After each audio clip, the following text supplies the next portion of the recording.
자, 오늘 본문 말씀을 가지고 신앙의 마라토너라는 제목으로 함께 말씀을 나누겠습니다. 하나님이 주신 인생을 우리가 잘 살아내기 위해서 꼭 필요한 것이 있는데 바로 목표입니다. 분명한 목표. 보통 우리가 비전이나 목표를 이야기하면 대단하고 원대한 꿈을 생각하지만 그런 거 말고요. 주어진 내 인생을 잘 살아내기 위해서 징검다리와 같은 작고 중요한 목표들 말이죠. 그런 목표들은 내 삶의 원동력이 되고 또 내 삶을 이끌어가는 에너지가 되기도 합니다. 그래서 목표를 가진 사람들의 몇 가지 특징 중 하나가 정체되어 있지 않다라는 거죠. 분명한 방향으로 노력하고 달려가고 또 애를 쓰는 모습을 봅니다. 신앙생활에도 역시 분명한 목표가 있어야 합니다. 사실 안타깝게도 많은 성도가 신앙의 목표를 세우고 나아가기보다 그냥 익숙한 대로 습관적으로 신앙생활할 때가 많은데요. 성경은 우리에게 분명한 목표가 있다라는 것을 말씀해 주십니다. 오늘 우리가 그것을 함께 나누려고 합니다. 목표가 있다라는 건 정말 대단한 일입니다. 특히 우리 인생을 움직이는 힘이 있기 때문인데요. 제가 예전에 인상 깊게 보았던 영상 하나가 있는데 분명히 제가 어딘가에 잘 숨겨놨는데 아무리 찾아도 없어가지고 결국에서는 못 보여드리고 제가 말로 설명을 드리도록 하죠. 2005년 즈음에 미국 농구 선수 중에 관객의 시선을 사로잡는 매우 독특한 선수가 한 명 있었습니다. 브랜든 왓키슨이라는 이 선수는 보는 이로 하여금 입을 다물지 못하게 만들었는데 그가 관객의 시선을 사로잡는 이유가 뭐냐면 세 손가락과 의족을 달고 뛰는 선수였기 때문이었습니다. 브랜든의 경기 모습을 처음 본 사람들은 눈으로 보고도 믿을 수 없는 광경에 입을 다물지 못할 정도라고 합니다. 세 손가락으로 농구공을 잡고 의족으로 뛰면서 드리블에 3점 슛까지 넣는 그의 모습은 보는 사람으로 하여금 정말 묘기다라고 생각하게 그런 탄성을 지르게 만들었다고 하는데요. 그는 남들보다 적은 손가락 그리고 불편한 다리를 가졌지만 대학 농구팀의 주전 선수로 활약했고요. NCAA의 농구 선수로서 건강한 선수들과 어깨를 나란히 하면서 활약을 했다고 합니다. 손가락과 발 기형으로 태어나 2살 때 두 다리를 전부 잘라내야 하는 아픔을 겪었지만 그는 8살 처음 농구공을 잡은 후에 11년 동안 한시도 꿈을 버리지 않고 농구를 자신의 운명으로 생각하며 최선을 다했다고 말합니다. 그는 이렇게 이야기합니다. 농구는 내 삶을 살아가게 하는 원동력이었습니다. 라고 이야기를 했다고 해요. 저는 여러분의 목표가 무엇인지는 모릅니다. 그러나 그것의 크기와 상관없이 충분히 가치가 있다는 것을 말씀드리고 싶습니다. 그러므로 그 목표가 이루어지는 날까지 하나님의 도우심을 구하고 또 성실히 자신의 역할을 해내시고 또 인내를 완성하십시오. 살아계신 하나님께서 반드시 여러분의 삶을 도우실 줄 믿습니다. 앞서 말씀드린 것처럼 우리 그리스도인에게도 아주 중요한 신앙의 목표가 있습니다. 이 목표는 세상 사람에게는 없고 오직 그리스도인들, 예수님을 믿고 따르는 그리스도인들만 가진 목표여서 영적인 목표라고 부릅니다. 그리고 이것은 선택의 여지가 있는 것은 아니고요. 반드시 도달해야 되는 사명이 있기도 합니다. 사실 모든 목표는 도달하는 순간 완성이라는 것을 갖추게 되죠. 그런데 우리에게 주어진, 그리스도인에게 주어진 이 영적인 목표는 좀 다릅니다. 언젠가 도달할 수 있는 것은 아니고요. 예수님이 재림하시는 날까지 여전히 달려가야 된다라는 그러한 특징이 있습니다. 자, 과연 그리스도인으로서 가져야 될 이 중요한 영적인 목표, 그건 어떤 것일지 오늘 본문에 바울 사도는 이렇게 이야기를 합니다. 그리스도인이 달려가고 있는 목표, 그것은 이것이다 라고 이야기를 해주고 있는데요. 자, 12절을 우리가 함께 보도록 하겠습니다. 이 12절을 여러분들이 읽으시면서 과연 여기에 내가 잡아야 될 목표가 어떤 것인지를 한번 좀 생각하시면서 읽으셨으면 좋겠습니다. 우리 함께 봉독합니다. 시작. 내가 이미 얻었다 함도 아니요 온전히 이루었다 함도 아니라 오직 내가 그리스도 예수께 잡힌 바 된 그것을 잡으려고 달려가노라. 아멘. 자, 여러분 발견하셨습니까? 우리 그리스도인들에게만 주신 영적인 목표. 바울 사도는 그렇게 이야기합니다. 내가 이미 얻었다거나 온전히 이룬 것도 아닙니다. 지금 나는 여전히 그것을 잡으려고 쫓아가고 있습니다. 그것은 다름 아닌 예수께 잡힌 바 된 그것입니다. 라고 이야기를 합니다. 자, 좀 말이 어렵지만 예수께 잡혔다라는 이것은 그리스도인의 목표임을 말해주고 있는 겁니다. 따라서 합시다. 나의 목표는 그리스도께 잡힌 것이다. 네, 이해가 되십니까? 이해가 되신 분은 하산하셔도 됩니다. 네. 자, 그런데 사실은 좀 어렵게 느껴지죠. 예수께 잡혔다 라는 것이 무슨 뜻인지는 우리가 분명히 좀 알고 넘어가야 오늘 본문을 우리가 이해하고 주시는 메시지를 받아들일 수 있을 겁니다. 예수께 잡혔다라는 이 말을 성경 원문에 보게 되면은 장악당했다라는 뜻입니다. 무슨 뜻이라고요? 장악당했다. 좀 거친 말이지만 좀 더 순환시키면 예수님의 영향력 아래 있다라는 뜻입니다. 우리가 인격적으로 예수님을 만나는 그 순간부터 예수님은 나의 삶이, 나의 인생이 예수님의 그 영향력 아래 있기를 원하신다라는 거죠. 다시 말하면 예수님께서 내 삶을, 내 인생을, 그리고 더 나아가 내 운명을 친히 드라이브 하시기를 원하신다라는 겁니다. 예수님의 영향력 아래 나의 삶을 두는 것, 이것이 우리의 영적인 목표라고 말씀을 해주시고 있는 거죠. 여러분, 우리가 믿음이라는 단어를 참 많이 사용을 하는데 성경에서 말하는 믿음은 단순히 예수님의 존재를 인식하고 그분을 인정하는 그러한 수준의 것이 아닙니다. 성경에서 말하는 진정한 믿음은 나의 삶을 예수 그리스도의 그 영향력 아래 두고 살아내는 것을 이야기해요. 자, 오늘 우리가 읽은 12절 중에 또 다른 놀라운 단어를 하나 발견하게 되는데 나는 여전히 그것을 잡으려고 쫓아가고 있습니다 라는 말입니다. 바울 사도는 예수께 잡힌 바 되었다라고 말하면서 또 그것을 잡으려고 쫓아간다라고 이야기를 합니다. 뭔가 앞뒤가 맞지 않는 말인 것 같은데요. 그런데 자세히 묵상하면 충분히 이해가 됩니다.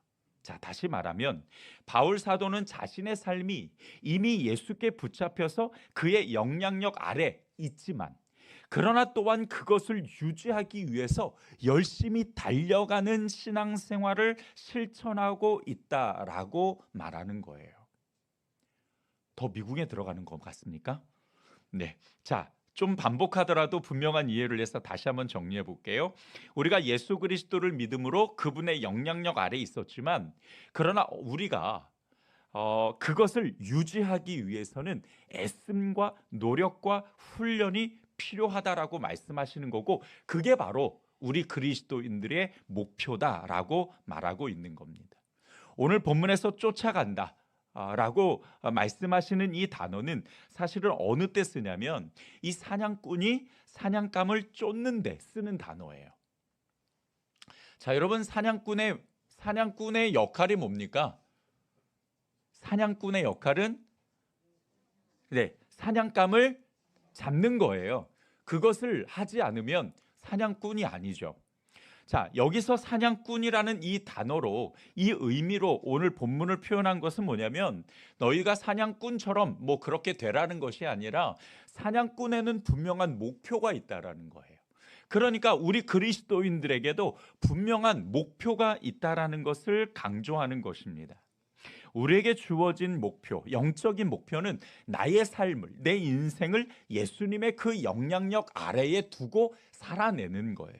자, 그러면 여러분 쫓아가라. 그것이 너의 목표다라고 이야기하는 것은 다른 말로 표현하면은 우리가 그 영향력 아래에서 벗어날 수도 있다라는 뜻입니다. 그렇게 살아갈 수도 있어요. 언제든지 얼마든지 내 마음대로, 내 뜻대로, 성경과 무관하게, 그리스도와 무관하게, 그 구원과 믿음과 무관하게 얼마든지 살아갈 수 있어요. 그분의 영향력을 벗어나서 살아갈 수 있어요. 그러나 그런 사람을 우리는 그리스도인이라고 부르지 않아요. 그리스도인이라는 이 말 안에는 그리스도를 따르고 그리스도를 닮아가며 그리스도처럼 살아가는 사람이라는 뜻이 담겨져 있습니다. 우리가 그리스도인이라는 이름을 얻었다면 그 이름에 맞게 분명한 삶의 목표가 재설정되어야 한다는 거예요. 그 목표, 재설정된 그 목표는 다른 것이 아니라 내 인생을 그리스도의 그 영향력 아래 두려고 애를 쓰는 것. 그것이 우리 그리스도인의 영향력이라고 이야기를 하는 겁니다.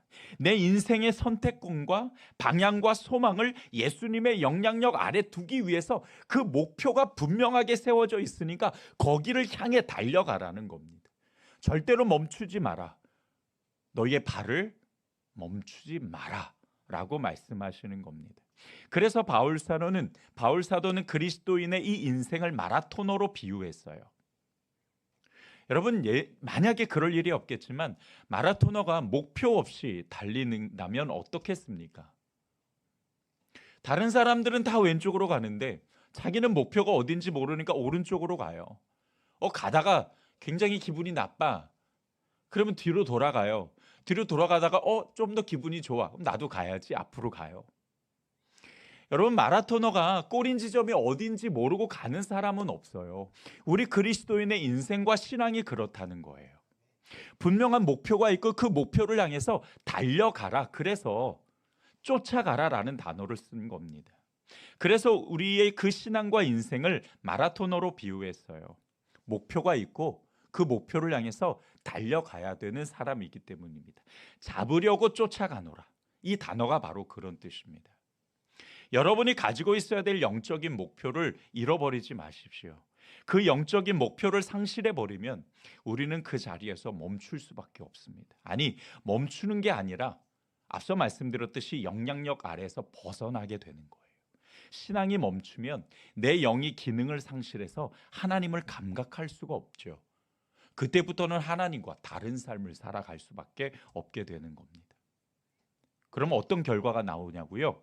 그렇게 되면 어느덧 하나님의 말씀보다 TV에서 나오는 말에 더 귀를 기울이게 됩니다. 저 강사가 하는 말이 진리야. 저렇게 살아야지. 하나님께 간구하기보다 사람을 찾아 도움을 청하게 됩니다. 은미야, 나 오늘 너무 열받는 일이 있어서 내 이야기 좀 들어줘.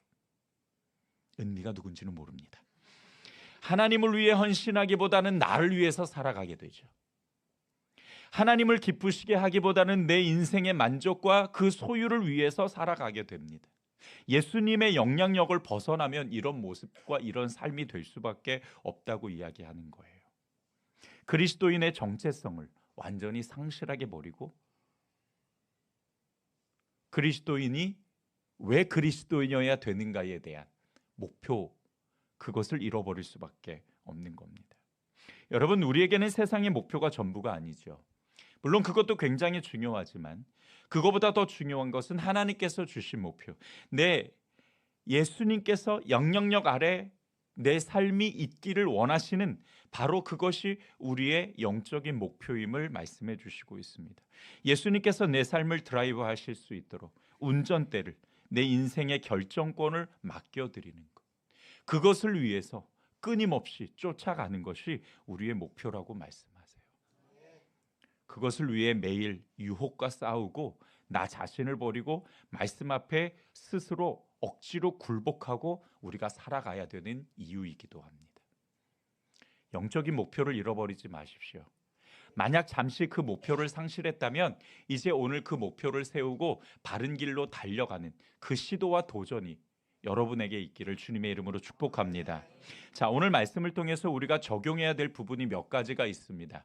예수님의 영향력 아래 내 인생을 둔다라는 이 목표를 향해 달려가기 위해서 우리가 지켜야 될 몇 가지 규칙이 있어요.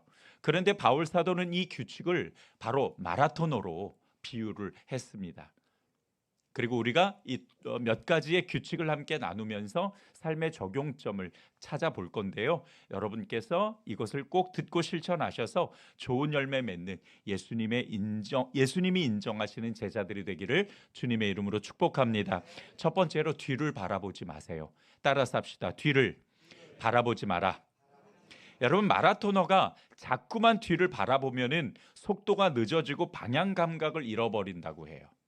그래서 가끔 한 번씩 돌아보지 자주 돌아보지는 않죠. 초반에 뒤를 돌아볼 때는 페이스 조절을 위해서 하는 겁니다. 자주 돌아보면 밸런스가 무너져요.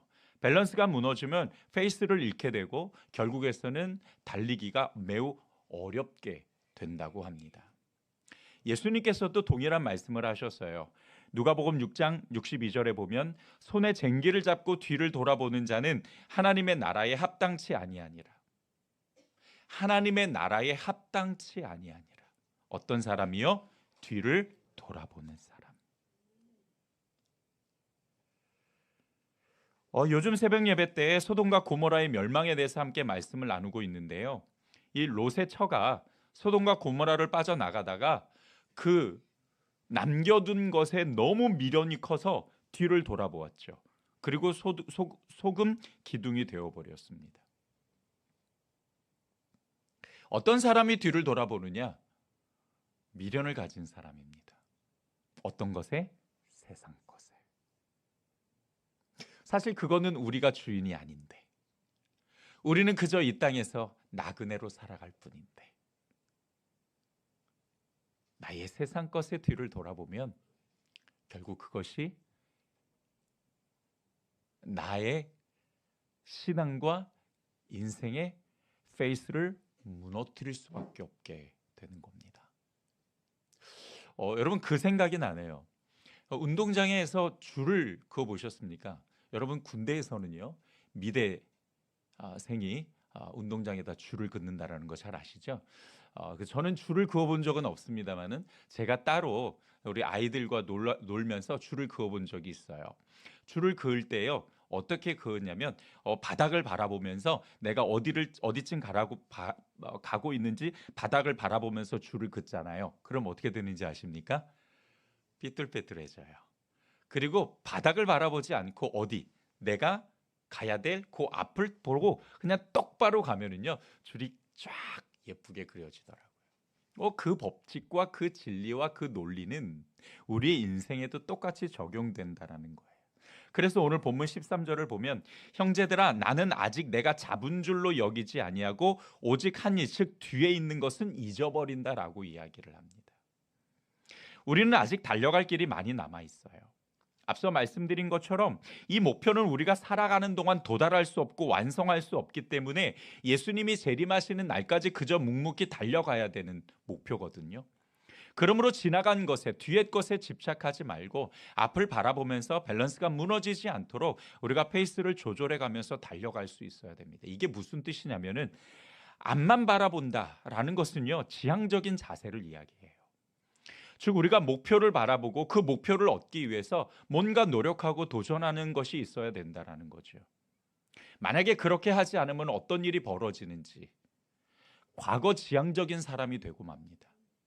우리는 뭔가를 항상 지향할 수밖에 없어요. 인간은 그래요. 그렇기 때문에 미래 지향적이 아니면 현재 지향적이라는 말은 없죠. 그러니까 자연스럽게 과거를 보게 됩니다. 과거 지향적인 사람의 특징이 뭔지 아십니까? 과거 지향적인 사람의 인생의 원동력은 향수와 추억입니다. 내가 옛날에 그랬지. 내가 예전에는 이랬는데. 내가 예전에는 어떻게 살았는데. 그저 과거의 영광과 안락을 그리워합니다. 그러다 보니 현재를 바라보지 않죠. 최선을 다하지 않습니다. 왜? 과거만 그리우니까. 그러다 보면 당연히 미래를 기대할 수 없게 되는 거죠. 여러분의 인생을 둘러보십시오. 영적인 목표를 향해 달려가는데 방해되는 것이 혹시 있습니까? 그것이 물질이든 집착이나 욕심이든 세상적 가치든 무너진 자존감이든 반복되는 죄든 초조함이든 그것이 무엇이든 간에 그것을 바라보는 것은 결국 뒤를 바라보는 것과 같은 거예요. 우리에게 주신 영적인 목표를 직시하고 과거에 묶여있는 발이 이제 한 걸음씩 나아갈 수 있도록 우리가 2024년도 한 해는 도전할 수 있고, 그리고 그 도전을 우리가 바라볼 수 있기를 주님의 이름으로 축복합니다. 마지막 두 번째로 하나님 나라에서 받을 상을 생각하십시오. 자, 오늘 본문 14절을 제가 세번역 성경으로 한번 읽어보겠습니다. 그리스도 예수 안에서 하나님께서 위로부터 부르신 그 부르심의 상을 받으려고 목표점을 바라보고 달려가고 있습니다 라고 말합니다. 마라토너들의 목표는 1등이에요. 물론 완주를 목표로 하는 사람도 있지만 대부분은 1등이 목표예요. 현실적으로 자기가 3등의 실력을 가졌든 10등의 실력을 가졌든 30등의 실력을 가졌든 모두가 다 1등을 목표로 하고 연습하고 준비하지, 나는 이번에 24등을 목표로 해야지, 이렇게 하는 사람은 없어요. 그것이 목표를 바라보는 자의 마음입니다. 우리 그리스도인도 그래요. 내 삶을 예수 그리스도의 영향력 아래 둔다라는 최종적인 목표를 가졌으면 1등이 된다라는 마음가짐으로 달려야 됩니다. 1등이 되라는 뜻이 아니에요. 하나님은 1등만 천국에 들여보내지 않습니다. 그렇게 되면은요, 여기에서 딱 1등만 들어가실 수 있고 나머지는 다 못 들어가세요. 그러면은 여러분, 이게 얼마나 우리를 좌절시키는 현실입니까? 그런 일은 없어요. 그런 걸 이야기하는 것이 아니라 우리가 분명한 달려가야 될 동기를 가지라는 거예요. 스스로 의미를 부여하고 가치를 발견하라는 거예요. 내가 달려가야 될 그 영적인 목표가 왜 내가 달려가야 되는지에 대한 분명한 의미가 있어야 된다고요. 분명한 동기가 있어야 된다고요. 그 동기를 설정하라는 거예요. 그 동기 없이 달려가면은요, 여러분, 우리의 신앙도요 금방 지쳐버려요. 아주 작은 일에 낙심하고 난 못하겠어, 그냥 옛날처럼 할래. 결국 과거 지향적으로 갈 수밖에 없게 되는 겁니다. 여러분, 우리가 편안하려고 예수 믿습니까?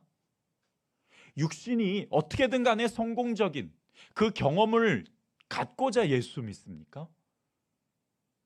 그렇게 예수 믿으려면 여러분, 예배 안 드리셔도 돼요. 나가셔도 됩니다.